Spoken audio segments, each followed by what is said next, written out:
No, I won't be voting for Labour. Definitely not Conservatives. And I know people feel like we ain't got alternatives, but can I be honest, Britain? We gotta do something about these politicians. See, you lot, the workers, you played your part, but you can't get nothing out of these two major parties. Instead of committing to spending money on you, they're acting like you're about to lose the UK to darkies. Because they're all mini Margaret Thatchers, using public services for target practice. Remember, they're used to seeing human beings as nothing more than market actors. And why do you think politics is so hard to access? Gatekeeping by these little classist fascists is one of the largest factors. Plus, they got a whole arsenal of harsher tactics. They're working hard to keep the working class distracted and the middle class in a disadvantaged bracket with the harshest taxes. Meanwhile, the state's executive, legislative and judicial branch is captured. Britain, American foreign policy is your basic covenant, and you ain't changing none of it with a Labour government. There's already 12,000 US troops across the country. Ain't that like a stranger coming in? Britain, you don't feel the danger coming in when you see Joe Biden deteriorating. Whoever's running America, clearly it ain't him. We're just gonna laugh like it's funny. Britain, why is Zelensky still asking for money after Boris Johnson stopped the peace talks? I really want you not to sleepwalk, because these wars have got you lost in deep waters. The problem is your ruling class. They always got money for a new disaster. Can't support free school meals, but they can support bombing every hospital and school in Gaza. They drive displacement in Congo using the same country where they want to send asylum seekers. And then they tell you that being kind to people fleeing violent leaders is a sign of weakness. Britain, if you're worried about foreigners taking over the country, do something about the US of A. Or are the only foreigners classed as human beings in pursuit of freedom Europeans? Let's debate. America's an aggressive, regressive state and we just gotta follow its lead. Why don't we get a say? Why ain't this up for debate in elections? Who benefits from evading them questions? Britain, a government should be sovereign. There's no one above it. So why ain't the people in control of the budget? Why are we facing yet another election where none of it's questioned, in a country full of people struggling, stressing, overcome with depression, hungry and desperate? Both leaders are trying to give us the impression that the problems of the world and the country are separate. Britain, man. We need to come up with a different plan. Right now it's looking like a Labour landslide. Starmer's gonna come in and tell us there's no money. He's probably going to treat us how he treats his former pal Jeremy Corbyn now, like a nobody. These men are so funny. Why go on for Keir Starmer? He's got a background, a beer drama. When he was heading CPS, he persecuted Julian Assange and he cleared MI5 of a charge after meeting with the boss. Is it safe to conclude that he's a plant? Starmer's not the people.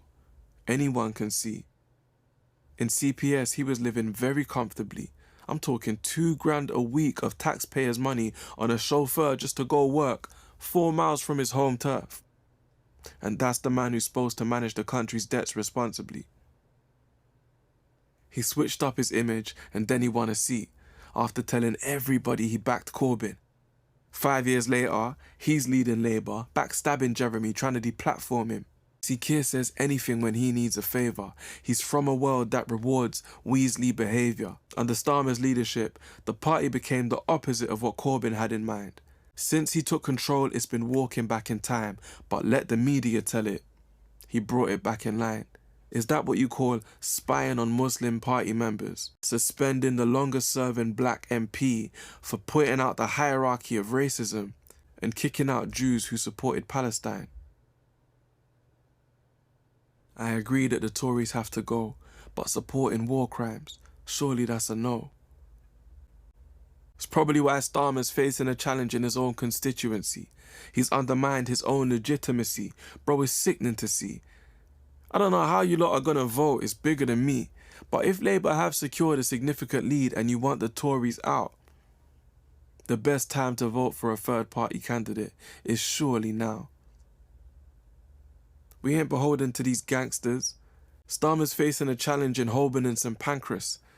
Andrew Feinstein served in Mandela's government. If he takes the seat, Keir Starmer and his team face defeat. That way we can reshape the Labour leadership, even if the vote results in a Labour lead. Corbyn's running as an independent. Islington North, you know what to do.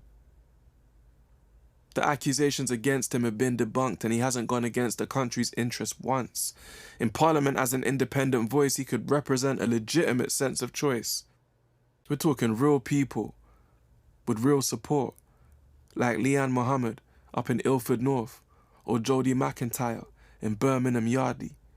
This is what happens when leaders turn on a party. You can see it in the case of Faiza Shaheen. She might be more effective outside the machine because for so many Labour voters, Gaza and racism changed the focus. Stratford and Bow, you're in a difficult position. You got two candidates splitting the decision. Halima Khan and Fiona Lally. Halima was the one who exposed the party for breaking the law, spying on its members, and prioritising Zionist agendas. Britain, I hope a lot of you vote for Greens. Their policies reflect a lot of your hopes and dreams. The major parties act like it's naive to dream, but if you ain't trying to win, why lead the team?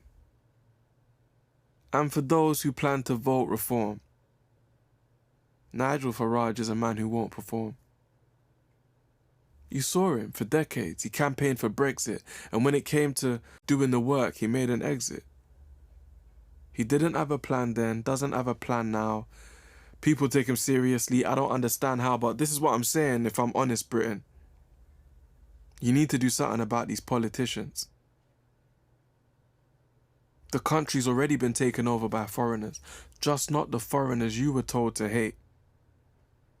It's the type of foreigners that despise the commoners and like capitalising on divisive politics. And they do want to control the state. Why do you think this whole election cycle, foreign policy is something that they won't debate? Change is within reach. How much longer will you be told to wait?